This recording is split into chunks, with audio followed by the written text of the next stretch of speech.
ছাত্র জনতার গণ অভ্যুত্থানে আহত ১০০ জনকে পুলিশের বিভিন্ন ইউনিটে চাকরি দেয়া হবে। সকালে স্পেশাল ব্রাঞ্চ ও সিআইডি কার্যালয় পরিদর্শন শেষে স্বরাষ্ট্র উপদেষ্টা একথা জানান। আওয়ামী লীগ সরকারের সময় টাকা পাচারের ঘটনায় সিআইডিকে দ্রুত প্রতিবেদন দেওয়ার নির্দেশ দেন স্বরাষ্ট্র উপদেষ্টা। আরও জানাচ্ছেন নাদিয়া শারমিন।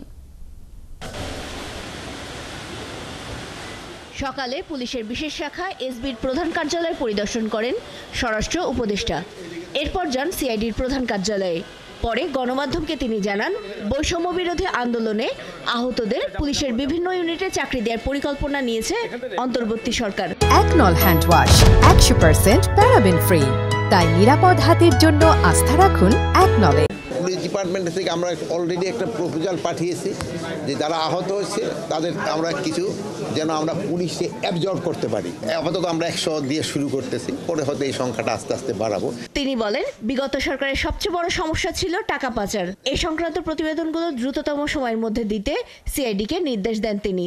মানি লন্ডারিং, এই যে বাংলাদেশ ব্যাংক থেকে যেটা হয়েছে ওইটার রিপোর্ট উনি আমার কত আগে দিতে পারে।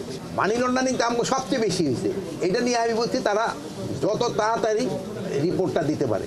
এখন হলে যদি তারা ইনভেস্টিগেশনই করে, ইনভেস্টিগেশন সময় ক্ষেপণ করে কোনো লাভ নেই। আমি একটা রিপোর্ট চাই। সড়কে যানজট সমস্যার কথা স্বীকার করে উপদেষ্টা বলেন, যানজট নিরসনে সাবেক ট্রাফিক পুলিশ সহ বিভিন্ন বাহিনীর অবসরপ্রাপ্তদের যোগ দেওয়ার আহ্বান জানানো হলেও তেমন কোনো সাড়া মেলেনি। আপাতত প্রায় 400 শিক্ষার্থী সড়কে কাজ করছে, তবে শিগগিরই এই সংখ্যা 1000-এ নেওয়া হবে বলেও জানান তিনি। এদিকে ভিআইপি আসামিদের অনেকে কিভাবে এখনো দেশের বাইরে চলে যাওয়ার এসবি ক্লিয়ারেন্স পাচ্ছে, সাংবাদিকদের এমন প্রশ্নের জবাবে এই সরকারের মেয়াদকালে কেউ পালানোর অভিযোগ অস্বীকার করেন উপদেষ্টা। যে সময় আমরা অলরেডি পাওয়ার নেওয়া হয়েছে, এরপরে হয়েছে কিনা যদি হট বলেন। এখন যে সময় আমরা ছিলাম না, আর যে সময় একটা দেশে এইরকম একটা অরাজকতা পরিস্থিতি, সেই সময় তো অনেক কিছু হয়েছে। তবে সাংবাদিকরা সাবেক ডিএমপি কমিশনার খন্দকার গোলাম ফারুকের পালানো নিয়ে প্রশ্ন তুললে তদন্ত করা হবে বলে জানান তিনি। এটা আমি অবশ্যই জানি না, ইমিগ্রেশন দিয়ে যায়নি স্যার। না, ইমিগ্রেশন দিয়ে যায়নি স্যার। ইমিগ্রেশন দিয়ে যায়নি, তবু আমি এটা ইনভেস্টিগেশন করে দেখবো। যেহেতু আপনার নামটা বলছেন খন্দকার গোলাম ফারুক, ডিএমপি কমিশনার, উনি হত্যা মামলার আসামিও ছিলেন। আচ্ছা, ঠিক আছে, এটা আমরা ইনভেস্টিগেশন করে দেখবো।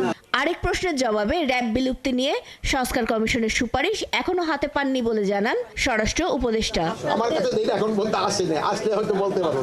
নাদিয়া শারমিন, 71, ঢাকা।